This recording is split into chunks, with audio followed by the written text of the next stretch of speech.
พี่น้องแขวแต่งไปเคยเห็นแขวแต่งเบิ่ง ใช่ไหม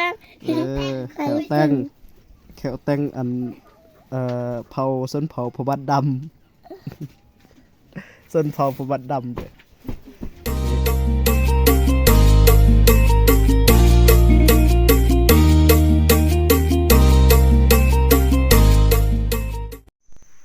กราบสวัสดีพ่อแม่พี่น้องสุขุสุขุนเนาะยินดีต้อนรับเข้าสู่ช่องดำเบาลาวเส้นเก่าเส้นเดิมนะพี่น้องเนาะเมื่อนี้ก็พบพอกันอีกแล้วนะพี่น้องเนาะก็ด้นเติมเนาะที่บริเฮ็ดคลิปเนาะหลังจากค่าตั้งกล่องของดำเนาะมันหักเนาะพี่น้องเนาะนี่หักแล้วพี่น้องก็เลยบริเฮ็ดคลิปเนาะพี่น้องเนาะกามื้อนี้เนาะดำสิบริเฮ็ดคลิปก็เพื่อไปชมธรรมศาสตร์เนาะบ้านเฮาแล้วไปเบิ่งทุ่งนาของดำเนาะพี่น้องเนาะเป็นจะได้เนาะทุ่งนาดำก็บ่ได้เฮ็ดเวียกนะอยู่นี่เนาะพี่น้องเนาะก็บ่เคยไปเบิ่งคือกันเนาะพี่น้องเนาะบ่ได้ไปเนาะทุ่งนาเนาะมื้อนี้เฮาสิไปเบิ่งเนาะไปชมนำกันเลยพี่น้องเลยไปเลย let's go ไปเบิ่งนำกันเลยว่าจะได้มื้อนี้อากาศดีเนาะพี่น้องเนาะเหมือนแดดออกจางปางเลยพี่น้องเอ้ยโอ้ยทุ่งนาดำบ่ลาพี่น้องเห็นบ่เป็นจะได้เข้างามบ่งามก็บ่ฮู้พี่น้องเอ้ยก็บ่เคยไปคือกันเด้พี่น้องอันนี้ทางไปเนาะพี่น้องเนาะก็ลำบากอยู่แต่ก็อดเอาเนาะชีวิตเด็กดอยเนาะพี่น้องเนาะใช้ชีวิตเด็กดอยกะสิประมาณนี้นะพี่น้องเนาะถ้าไปอันอยากเบิ่งเนาะการดำรงชีวิตของดำเบาเล่าวกะอย่าลืมกดไลค์กดแชร์นะเด้อพี่น้องหันน้องสายเพิ่นถือกระสอบเนาะเพิ่นสิเกี่ยเขานะพี่น้องเนาะสิไปเบิ่งเนาะนำกันเนาะพี่น้องเนาะเบิ่งพี่น้องอันนี้ทางเนาะเนื่องจากฝนตกหนักเนาะพี่น้องปีกายพี่น้องปีกายปีซื่อนี่เนาะเฮ็ดให้ดินเจือนเนาะพี่น้อง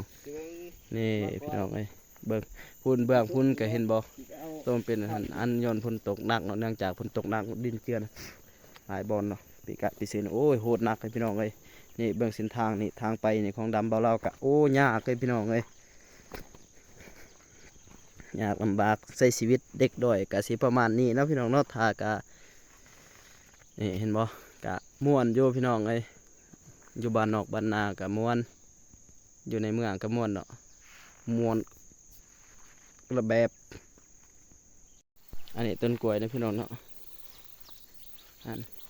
ก็เพิ่นละปลูกเคติเนาะหันกับต้นกล้วยพี่น้องเอ้ย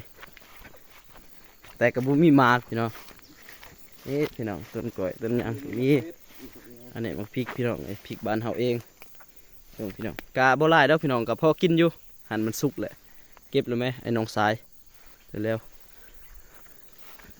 นี่ต้นกล้วยพี่น้องเลยนี่เพิ่นละปลูกที่พ่อก็ปลูกเนาะพี่น้องปลูกกล้วยปลูกหยังกะพอได้กินนะก็บ่หมายว่าเฮาสิขายดอกพี่น้องเลยก็พอกินพออยู่นี่พี่น้องเลยชีวิตในการเดินทางคือกระเป๋าเนาะกระเป๋าของดำเองเนาะพี่น้องเนาะนี่ไปนอนนานนอนให้กะถืออะไรพี่น้องตัวนั้นไปใส่มาใส่กะถือตัวนั้นเนาะพี่น้องเนาะเพราะว่ายัดเครื่องสบายเนาะพี่น้องเนาะแต่เฮาสิพาพี่พาน้องมาเบิ่งเขาเนาะพี่น้องเนาะปวดโศกนี่พี่น้องเบื้องนี้ก็จะเป็นเครื่องเนาะเป็ดการอีช่างถอนะพี่น้องเนาะเขาทำมันติดเบิดแล้วนี่พี่น้องเขาหน่อยเดียวสิพี่น้องเลยพี่นิกะนี่ก็สำนีแล้วพี่น้องเขาพี่น้องเช้ามันยังกินเราปีนี้นี่ตอนนี้เขาเบิ่งทุ่งนาแล้วพี่น้องเนาะโอ้เขาบ่งามพี่น้องเลยมันจะเป็นงูโหอะไรก็ไม่รู้พี่น้องเลยโตดำๆโอ้โหไวจังเลยเนี่ยโอ้โหจักงูอีสังพี่น้องเลยโตดำจุดปริ๊ด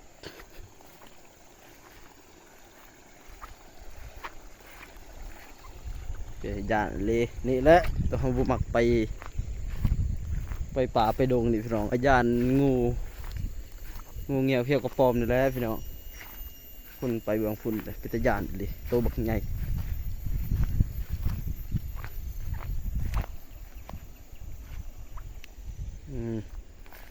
นี่จะเป็นห้องโหลดนะเขาแปลงห้องโหลดมา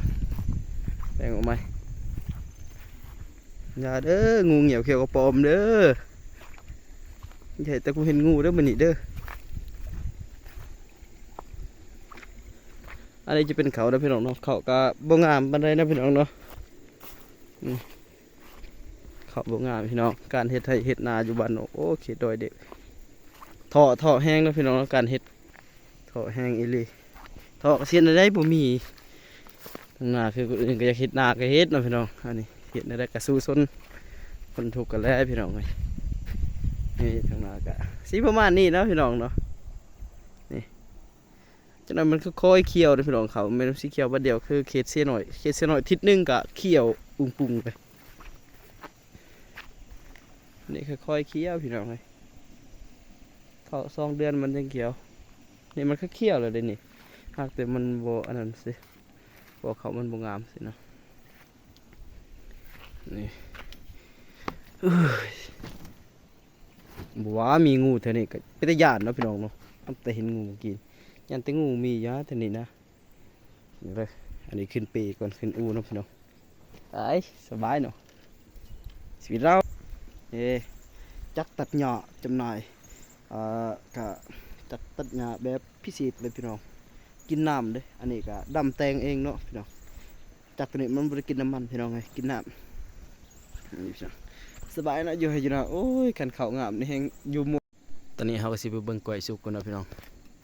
สิไปเจาะเบิ่งนะโอ้ยกล้วยตอนนี้บ่สุกนะพี่น้องเนาะก็ไปเบิ่งวันนี้กำลังออกใหม่นะพี่น้องโอ้ยโอ้ยนี่โอ้ลายเด้อพี่น้องกล้วยนี่กำลังออกใหม่พี่น้องเอ้ยหั่นบางหั่นก็2ปีศนี่อันนี้ก็กำลังหั่น1ตัวพุ่นคือซีเมนต์สุกแล้วนะพี่น้องไปเบิ่งพี่ส้มไปเบิ่งนำกันเลยคันสุกก็กินสุกแล้วกินเลยพี่น้องเอ้ยไม่ได้ท่าเลยเด้ไม่ได้ท่า FC มากินน้ำเลยพี่น้องโอ้มันหกแห้งพี่น้องบ่กล้าไปสิซุ่มกองให้เบิ่งพี่น้องหั่นเบื่อหั่นก็แม่นคือกันหั่นแต่บ่กล้าไปพี่น้องเอ้ยมันหกแห้งยันแต่งูนี่บัดมีเวลาก่อนสิไปเอานะพี่น้องสบายดีพี่น้องเนาะตอนนี้เฮาก็อยู่เนาะอันเผาพระบัตรดำเนาะพี่น้องเนาะถ่ายถ่ายตอนนี้เฮาก็อยู่อันเผาสนเผาพระบัตรดำแล้วก็มุงพระบัตรเนาะพี่น้องนี่พี่น้องแขวแต่งไปเคยเห็นแขวแต่งเบิ่ง ถ่ายแม่แขวแต่งอันเผาสนเผาพระบัตรดำสนเผาพระบัตรดำเด้อนี่แม่อันนี้โลกมันเนาะสนเผาพระบัตรดำเนี่ยโอ้แขวกระแต่งพี่น้องเอ้ยบ่มีเงินสิไปลกแขวเนาะมื้อหน้าเด้บัดอายมีเงินละอายสิพาไปลกเด้อบักควาย